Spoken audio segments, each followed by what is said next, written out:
Well, 2015 wasn't a bad year for several football teams across the continent, with Nigeria winning the Under-17 World Cup trophy for the 5th time. They also bagged the Under-23 Africa Cup of Nations. This week, we look at the 2015 Africa team performance. Hello and a very warm welcome to this special edition of Match Point, the show that brings you all things African sport from the continent and beyond. I'm Mahe Mutua. This is the second part of our year-end in review. Here's what else we have for you this half hour.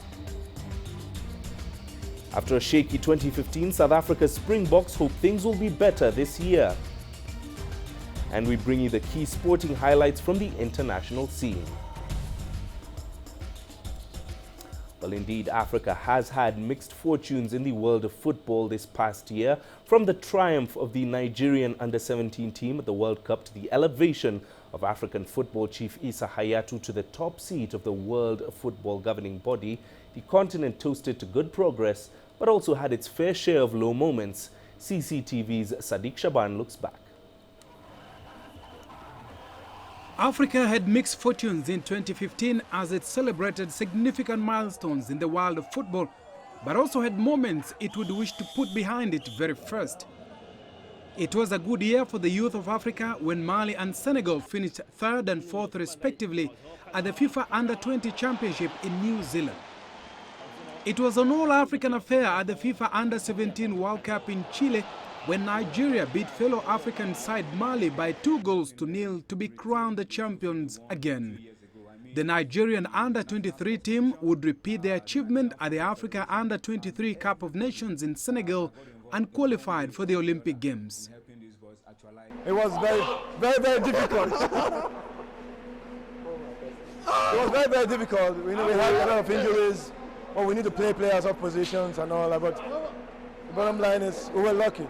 The Côte d'Ivoire team notched yet another continental success, winning the 2015 Africa Cup of Nations after defeating Ghana by 9-8 in post-match penalties. The fragile nation was united in celebrations that lasted 4 days. But there were trying moments too for African football in 2015. Allegations that the 2010 World Cup hosting rights were both threatened to silence the jubilation of the event, and vuvuzelas went silent at the altar of corruption at the World Football Governing Body, FIFA. Sepp Blatter was forced to step down as president of FIFA amidst corruption allegations and investigation by the United States and Swiss authorities, and suspended for 8 years by FIFA's own ethics committee. I am now suspended 8 years. Suspended 8 years. But I will fight. I will fight for me and I will fight for FIFA. Suspended 8 years for what? The turbulence in Zurich was a blessing in disguise for the African football president Issa Hayatou, who took over as the acting president of FIFA, the first such position for an African. But the honeymoon was short-lived, and just like Sepp Blatter, Issa Hayatou was immediately forced to defend himself against corruption allegations. To my knowledge, I have never been involved in any kind of scandal, and if you do have proof that I have been involved in anything, tell me. I am ready to receive them and even to change my behavior. But to date, FIFA is not corrupted. There have been individuals within FIFA who have had a negative behavior, so you must not generalize the situation. There have indeed been people who have remained for 30 years, 25 years, and even 10 years, but who have not been touched by the scandal we are going through right now. This is all I can tell you. With Sepp Blatter not running again for the top seat, the forthcoming FIFA elections attracted 2 African contenders, Tokyo Sekwale from South Africa and Musa Bility, the president of the Liberian Football Association. It remains to be seen if they will succeed in their quest to transform FIFA and restore its tainted image. But the politics of the sport aside, 2015 has been a stellar year for Gabon international Pierre-Emerick Aubameyang. The playmaker ended the first half of the German Bundesliga as the top scorer with 18 league goals and 27 goals in 26 appearances in all competition for his Borussia Dortmund club. He could well be the African Player of the Year for 2015 when the awards are announced in January. Sadiq Shaban, CCTV, Nairobi. Right now, for more on the year that was in African football, especially from a Nigerian perspective, we're now joined live by sports analyst Kayode Tijani, who joins us live now from Lagos, Nigeria. Kayode, talk us through Nigeria's success this year. Obviously, wins at the Under-23 Championships continentally, wins at Under-17 level at the World Cup. Surely this must be the promise of a new crop of Super Eagles. Well, we are really open to. I mean, lovely year. 1996 was the best ever for Nigeria. We call them the dream team. We are even saying, can you call this a dream team? Lots of prospects, but you have to let these guys graduate to the Super Eagles. Don't talk about their age. Don't think they're under 17. Don't think they're because under 23. If they are good enough, let them go in. That's what a lot of people are really saying here. Now, Kayode, obviously the Under-23 team made headlines because now they are, of course, going to be at next year's Olympic Games. What does their form, especially at the Under-23 Africa Cup of Nations, mean as they go into the Rio Olympic Games next year? Well, I mean, a bit suspect in the early stages. They almost didn't qualify for even the semi-final. But the last two games, exemplary. So you want something like that. But you can't keep changing this team. I mean, by bringing in pros who might not be able to leave their clubs because it's not a fever calendar, you might just kill the spirits that they have now, the synergy, the consistency. So it depends on how the coach is going to go about this. Now, Kayode, obviously the women's team didn't enjoy as much success. Obviously, at the Women's World Cup this year, they failed to progress from the group stage. Why exactly was that? Well, because the Nigerian Football Federation, the Nigerian government still need to do more when it comes to the female football. The league is not strong. It's not a culture here. You don't put in so much money on them. You don't really trust them that much. Though the Under-20 World Cup with women, getting to the final against Germany was exemplary. But it tells you the level that Africa is when compared to the likes of Germany, Korea, France, and the like. So it tells you what you need to do. Summary. Nigeria needs to take them more seriously. There needs to be a strong women league like for the men. That's what the problem is. That's what the challenge is.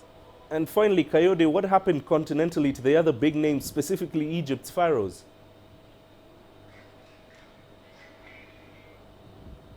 Well, I mean, in the continent, it's quite difficult. The Nigerian league is growing strong. The league management committee, Shehu Diko and the others, they are really doing an exemplary job. But the Nigerian league has fallen on standard in the last 10, 15, 20 years. So it's going to take some time. They are really trying their best. It's going to take some time. That's why you see some Nigerian clubs in the continent, they can hardly go far. There's not enough money. Even in Nigeria, the LMC is struggling to get these clubs to pay salaries. It tells you exactly what you need to know because 90% of them are owned by the government, which was not so in all those years. Levent United, Abiola, Babes, 90% then privately owned.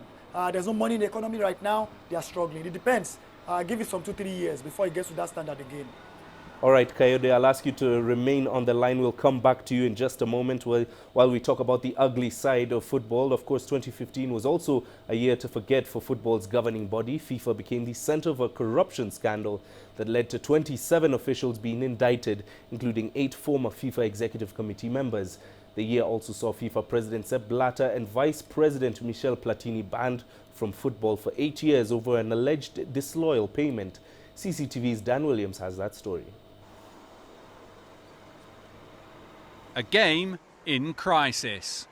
Football's governing body was engulfed by a corruption scandal in 2015. And the year ended with the two most powerful men in world football, Sepp Blatter and Michel Platini, banned from the game for 8 years. It meant Blatter would end his 40-year career at FIFA, 17 as president, in disgrace. As the world's football associations gathered in Zurich in May ahead of the FIFA Congress, few knew then the drama that was about to unfold. In the early hours of May 27th, police raided this hotel, arresting 6 FIFA executives as part of a US investigation into alleged corruption. The turmoil did not stop Blatter from being re-elected as president just 2 days later. I'm not perfect. Nobody is perfect. But we will do a good job together, I'm sure. So I thank you so much. I thank you for the trust and confidence Trust and confidence. Together we go. Let's go, FIFA. Let's go, FIFA. Thank you. Thank you so much. Thank you. That confidence was misplaced, and just 4 days later, Blatter announced he would stand down. Bien que les membres de la FIFA. Although the members of FIFA have given me a new mandate and have re-elected me as president, this mandate does not seem to be supported by everybody in the world of soccer. By supporters, clubs, players and those who inspire soccer. This is why I will call an extraordinary Congress to put at disposal my function. Autant que nous tous à la FIFA. But the controversy continued as a comedian showered Blatter with money ahead of a news conference in July. On the pitch, football continued as normal, but off it, the game lurched deeper into crisis. And in September, events took a further dramatic twist as Swiss authorities opened criminal proceedings against Sepp Blatter over an alleged disloyal payment to Michel Platini in 2011. The pair denied any wrongdoing, but FIFA suspended both of them for 90 days.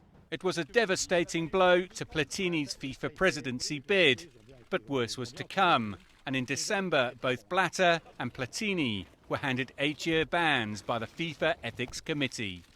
I am now suspended 8 years. Suspended 8 years. But I will fight. I will fight for me and I will fight for FIFA. Suspended 8 years for what? Football's governing body has much to do in 2016 to restore its integrity. The new FIFA president faces a sizable task. The crisis appears to be far from over. Dan Williams, CCTV, Madrid. Well, sports analyst Kayode Tijani is still here with us from Lagos, Nigeria. Kayode, very quickly, I'll just ask you finally about the Club World Cup. TP Mazembe is showing there, and every other African clubs. Why is it that they seem to struggle at the World Cup championships? Well, it's very simple. The gulf in class between Africa and the rest of the world, when you to look at Europe and all, is still absolutely wide. The quality of players, the amount of financing, the lush green grass, as opposed to artificial pitches in Africa, it's too wide for now. I mean, TP Mazembe is the one you keep hearing. They are trying their best, but it's still going to be years from now. The gulf in class, like I said earlier, too wide. You know. All right, Kayode, thank you very much for speaking to us on Match Point this evening. That was sports analyst Kayode Tijani speaking to us about all things African football, the success of Nigerian football teams over the past 12 months. He was joining us from Lagos, Nigeria. Well, the journey to Rio 2016 has seen some dramatic turns of events as teams outdid each other so as to book their tickets to the Summer Olympic Games in Brazil. The African continent saw some familiar faces qualify for the under-23 football competition as Nigeria, Algeria and South Africa went through after finishing first, second and third, respectively, at the under-23 Africa Cup of Nations. The other male teams to have qualified are, of course, the Kenya and South Africa Rugby Sevens teams. The women's team saw Kenya qualify for the Sevens after South Africa's Olympic Committee withdrew their squad. But the shocker, of course, was for the qualifiers was Zimbabwe. Farai Mwakutuya has more. 2015 has been a roller coaster ride for local football fans who at one point were despondent after disqualification from the 2018 World Cup qualifiers, and the next were toasting the women's national team's historic feat of making it to the Olympics. The disqualification, punishment for not paying a former national coach, was the climax of administrative woes that led to the unceremonious departure of former ZIFA president Cuthbert Dube 2 years before his term was up. A new president was elected on December 5th. I'd like to work with everybody, including the ones I was competing with who have lost. Those magnanimous sentiments have already been put to the side. The flamboyant entrepreneur cum politician has fired the national team coach and plans a shake-up of the Premier Soccer League leadership. Philip Chiangwa has little football experience, but says he will use his business acumen to help steer ZIFA out of an estimated $6 million debt. He also has the tough task of restoring confidence in a game that has lost the trust of well-wishers. FIFA tried to reach out to ordinary fans through a $1 for Football initiative, but that hasn't had many backers. It's hard for us to help. Where is the other money at FIFA going? We don't know what's happening, so I won't give them anything. Despite the problems, Zimbabwe's national teams have delivered where it matters most. If you look at 2015, I think it has been a great year for Zimbabwean football. On the football field, you know, we qualified for CHAN, yes. We also qualified for the Under-23 All-Africa Games. We were there, and look at us now, we are sitting on top of our group in the AFCON qualifiers. The greatest story of the year belongs to the mighty Warriors, who salvaged their Olympic qualification from the brink. After failing to travel to the Ivory Coast for a fixture, they spectacularly earned a historic berth at the Rio Games. The improbable heroines are still pinching themselves. Even as players, we are not actually believing that we have qualified. It's a dream they hope doesn't end.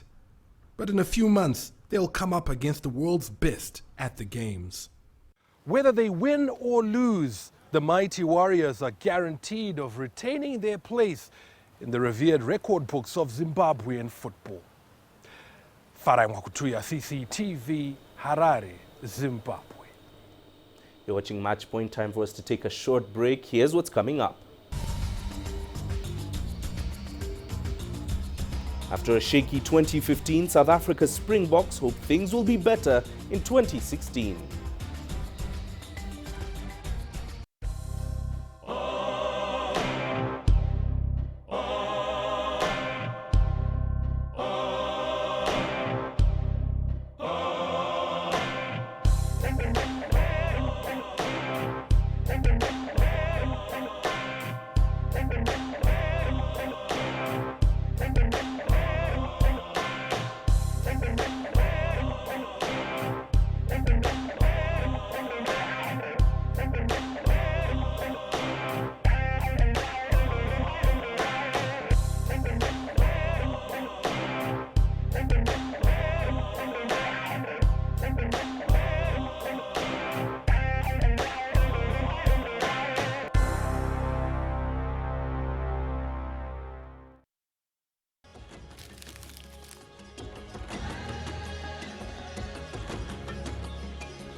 Turning to European club football, Barcelona crowned an already fantastic season by winning the top honours in European football as they beat Juventus 3-1 in the final of the UEFA Champions League in Munich this June. Lionel Messi started a move with a long ball that led to Ivan Rakitic scoring the opener in the first half. Juve responded minutes after the interval after a cross found Carlos Tevez, who fired goalwards, but Barca keeper Ter Stegen blocked the shot, only for it to fall into the path of Alvaro Morata, who equalized for Juve. Juventus's momentum was put to a halt when Lionel Messi worked some space to shoot for goal, but Gianluigi Buffon blocked the shot only as far as Luis Suarez, who made it 2-1. Pedro unselfishly played in Neymar, who scored the third goal for Barcelona late into additional time to kickstart celebrations for the Catalans. Well, the Rugby World Cup in England saw New Zealand crowned world champions for a historic third time. The All Blacks beat South Africa en route to the final before seeing off Australia in the final, while the Springboks settled for bronze after beating Argentina in the third-place playoff. The Boks campaign was met with mixed reactions in their home country despite finishing third overall, as CS Duplessis now reports. South Africa's participation at the 2015 Rugby World Cup won't be remembered for the bronze medal or the semi-final defeat to the eventual winners New Zealand. It will be because of the historic and unexpected defeat to Minnows Japan, something that shocked the rugby world and boosted the interest in the tournament from around the globe. It sent shockwaves through South Africa, and the nation contemplated an early exit for the Springboks. I could just pick up words, but it was symbolic. First up, it's embarrassing. It's something that no one really saw it coming in the world, and I think that's the biggest shock in the rugby history. The former two-time world champions managed to claim the bronze medal, something veteran flank Skulk Burger was extremely proud of. Getting a bronze medal from when we started the competition, I think that's one heck of achievement. I think any lesser group would have fallen apart. The return of the Springboks saw speculation rife that coach Heineke Meyer would be offered a new deal until 2019. But the Bok coach was under pressure to answer for his team not bringing back the Webb Ellis Trophy. A visibly drained Meyer just shifted the focus to his team and their gutsy displays. We gave everything out there. It was 2 points at the end, and the guys really put their bodies on line and really played for the country, and at the end the best team won. So we don't have any excuses, no regrets. We couldn't go harder. We did everything we could. And it's just great to see the reaction of the people when we came back.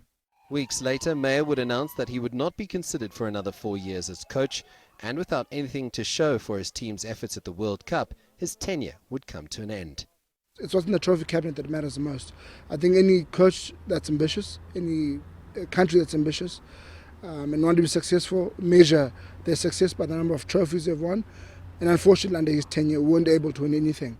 There's no shame in a Rugby World Cup semi-final exit, nor is there any shame in winning the bronze medal. But for the South African rugby public, not winning the World Cup is seen as a failure. The next Springbok coach that comes in to replace Heineke Meyer will have the unenviable task of meeting those expectations when the next World Cup rolls around. But for now, the South African Rugby Union will sit back, enjoy the festive season, and then only appoint the next Bok coach in about February 2016. CS Du Plessis, CCTV, Johannesburg. Well, last week I got to spend time with former Kenyan athlete Martin Keino to speak about the year Kenya had on the track, as well as the intrigue surrounding the IAAF over the past 12 months. We continue our conversation to touch on the year that was for 3 of Africa's athletes and the year they had. This past year, we've seen the emergence of, not probably just prevalence of Genzebe Dibaba. She's come into her own, middle and long distance. She's athlete of the year. What do you make of the year that she has had? Well, she's had a tremendous year, obviously breaking the world record, winning gold medal in the World Championships, and just running blazing times throughout the year. It's been phenomenal. I think what stands out for me for Genzebe is her breaking the world record in Monaco. The world record was obviously was set so high. It was such a high standard by the Chinese lady that for her to come through and break it was just amazing. So she's definitely the future of the sport, and I see her being in it for a long time.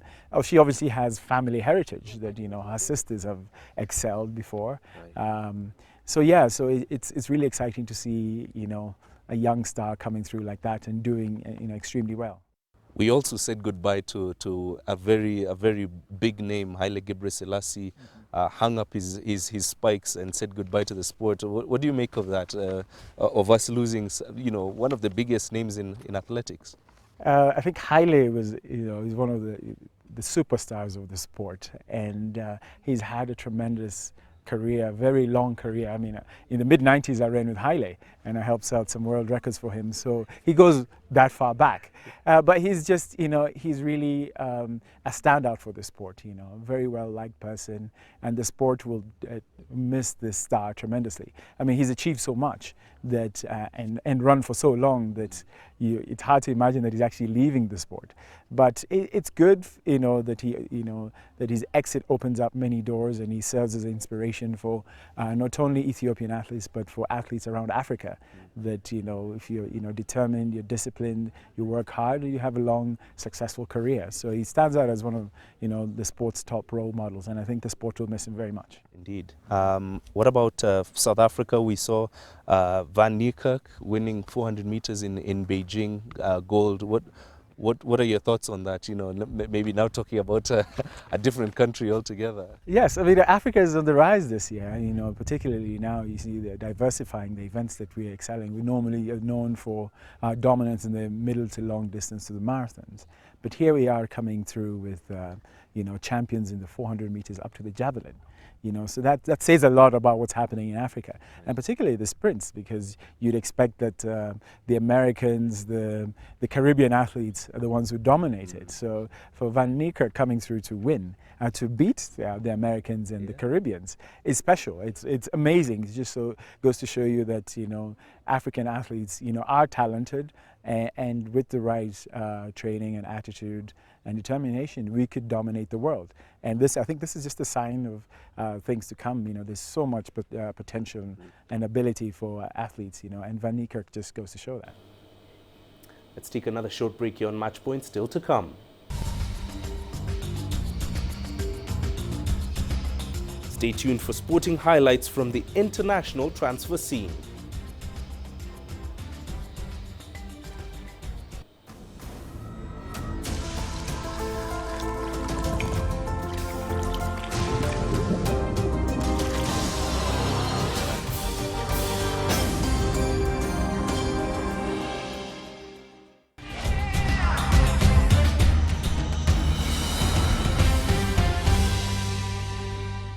As always, in 2015, football transfers dominated much of the sporting headlines, with players making moves to the tune of £870 million in the summer window. And that's just in England.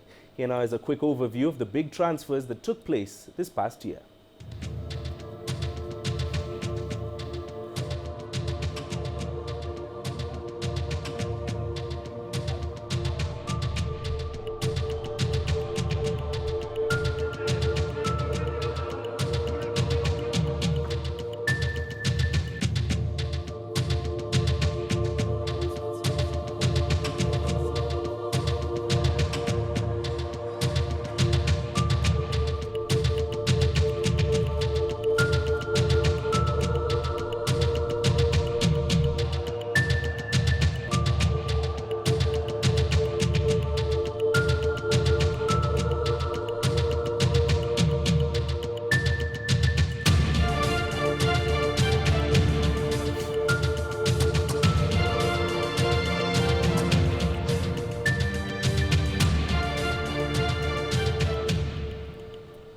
Well, that does it for this edition of Matchpoint. Remember, you can send your feedback to us, matchpoint@cctv.com. That's our email address. You can also visit our Facebook page, CCTV Africa, or our Twitter handle @CCTV News Africa. Thanks for watching. I'm Mahia Mutua. Do have yourselves a wonderful 2016.